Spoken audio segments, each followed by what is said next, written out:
Guillaume Mathias, c'est notre invité dans ce Bienvenue chez vous, auteur, éditeur numérique, ici sur Metz. Il est venu nous présenter une application iPad de son travail, parce que on vous connaît surtout pour certaines bandes dessinées consacrées à la ville de Metz. Oui, bonjour, Bertrand Kefterian, qui se passe effectivement dans la ville de Metz. Donc un Metz envahi par des extraterrestres que j'écris avec mon ami Carlos Rodrigo, mis en couleur par Céline Labrier. Et du coup, ça m'a donné ensuite l'envie, le succès papier qu'on a rencontré dans la région, de lancer une application de BD numérique, de lecture de BD, où du coup n'importe qui ayant une tablette iPad pourra acheter donc les œuvres qui sont proposées. C'est plus facile de se les procurer que de chercher un petit peu partout, parce que au réseau de distribution, c'est pas toujours facile de trouver la BD. Justement, en fait, on a souvent remarqué dans l'association Philactère, c'est l'association-là qui publie Bertrand Kefterian en format papier, que les gens appréciaient beaucoup notre travail. Mais malheureusement, on souffrait d'un manque de distribution et de lisibilité, du fait qu'on a très peu de moyens. Et Internet, justement, les applications, et notamment les tablettes tactiles, permettent de toucher le monde entier, du coup, avec un simple clic. Vous nous montrez un peu comment ça va fonctionner. Oui. C'est pas encore en place, ça va l'être dans quelques jours. Hein. Dans le courant du mois, oui. Dans le courant du mois. Donc, si vous avez une tablette numérique, vous pourrez à ce moment-là aller pianoter, rechercher et lire les BD directement. Ça se passe comme ça ?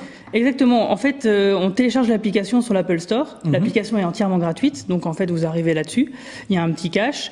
Des formules d'abonnement, donc vous pouvez vous abonner pour 1 mois ou 2 ou 3, et ensuite vous avez une BD par semaine, tous les lundis. Donc à côté de ça, toutes les BD elles sont là. Hein. À côté de ça, vous pouvez aussi acheter les BD à l'unité, si l'abonnement ne vous intéresse pas, mais seulement une BD vous intéresse. Ensuite, il y a du contenu gratuit, donc un webzine entièrement gratuit, qui présente les BD, les auteurs avec des articles de fond, etc. Pour que les gens puissent tester, voir le contenu en lui-même, et aussi tester l'application concrètement. Combien y a-t-il aujourd'hui en stock de BD ? Vous avez déjà programmé les mois qui arrivent ? Oui, j'ai toute l'année, la première année jusqu'au mois de juin, même juillet-août, je sais quoi mettre. Vous avez déjà 1 an d'avance au niveau programmation. En fait, par exemple, une BD par semaine. Oui, une BD par semaine. Pas mal. En fait, c'est des BD, donc il y a des épisodes qui font environ, ça va de 12 pages à 20 pages. Hein. En tout, il y a une 60aine de pages par mois, finalement. Et c'est surtout comme on se rapproche beaucoup du comics américain, on se rapproche beaucoup du récit, la façon de raconter des histoires en feuilleton. Donc ça veut dire que toutes les BD que vous avez par semaine, donc la première semaine c'est par exemple VHB, je vais vous montrer ça de toute façon sur l'application.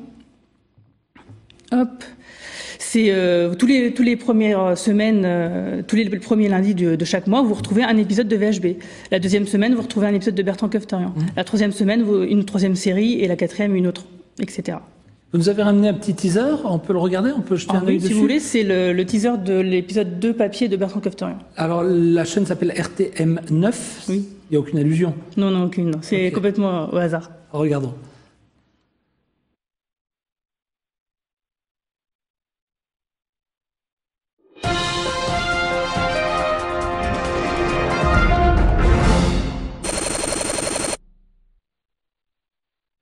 Bonsoir mesdames et messieurs, nous interrompons nos programmes pour un flash spécial suite à un événement inattendu qui vient de frapper la ville de Metz.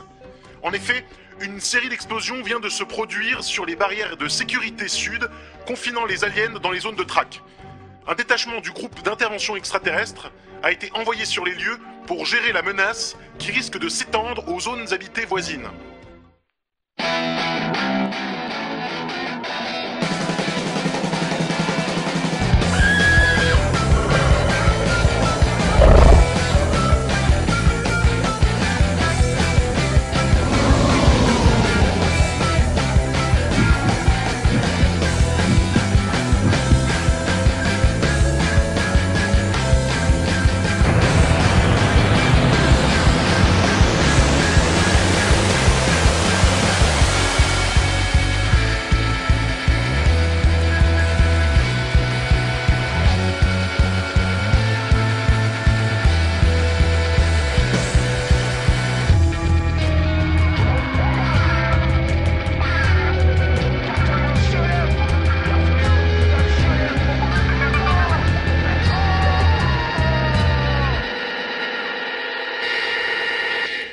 Alors, combien de personnes êtes-vous pour fabriquer tout cela ? Alors, en fait, il y a Thierry Marx qui m'aide au niveau technique, qui est ingénieur informaticien. Il y a Cyril Mur qui relie les textes. Et sinon, je fais tout seul. Donc, tout ce qu'on vient de voir là, vous êtes à 3. En fait, non. Alors ça, ce que vous venez de voir, les bandes l'application en elle-même, on est 3. Mais les bandes dessinées, on est bien sûr pas 3. On est au moins une cinquantaine. Il y a l'association Phylactère. Mais le montage qu'on vient de voir là. Alors le montage a été réalisé par un collègue qui s'appelle Mathieu, de l'agence Lotus Bleu, avec qui je travaille. Et donc on l'a réalisé ensemble. Donc surtout lui, moi je lui ai donné les idées, puis lui, il s'est débrouillé. Qu'est-ce qui vous fait penser qu'un jour Metz va être envahi par des extraterrestres? Pourquoi pas, on sait jamais. Hein. Vous avez été chercher ça où? Ah, Marly, il y a des trucs déjà. Hein. Ouais. Ah oui. Genre Des crop circles dans les champs. Du côté de Marly? Oui, oui. C'est ça qui a déclenché le... Non, non, pas du tout. En fait, c'est simplement que j'aime beaucoup la science-fiction, j'aime beaucoup la ville de Metz et j'aimais bien donc mélanger les deux parce que à Metz, il y a toutes les références pour dessiner dont j'avais besoin, donc c'était bien pratique. Donc avec mon collègue Carlos Rodrigo qui m'aide au scénario, c'est vrai que c'était assez facile pour nous d'aller sur ce terrain-là, quoi. Donc, si j'ai bien compris, ce mois-ci, sur l'application iPad ou autre tablette, nous pouvons télécharger, voir, s'inscrire, s'abonner à des BD. Alors, seulement sur iPad pour l'instant, mais l'application Android est en cours de montage et devrait normalement avoir lieu l'année prochaine. Aux environs de quand, à peu près? C'est quoi, fin du mois? On aimerait bien que ce soit fait pour janvier l'année prochaine, mais aucune date n'est arrêtée parce que c'est beaucoup de travail, parce que chaque tablette, chaque plateforme demande une technologie différente, donc le double de travail. Et celle-ci, ce sera pour quand? Celle-ci, là, sur iPad, dans le courant du mois de septembre. À peu près, fin? Fin septembre, je pense. Fin septembre, ce sera bon. Ce sera bon, oui. Bon, vous abonner. Parfait. Merci Guillaume d'avoir pris un peu de temps pour R. Pas de problème. Merci beaucoup. Bienvenue chez vous, continue.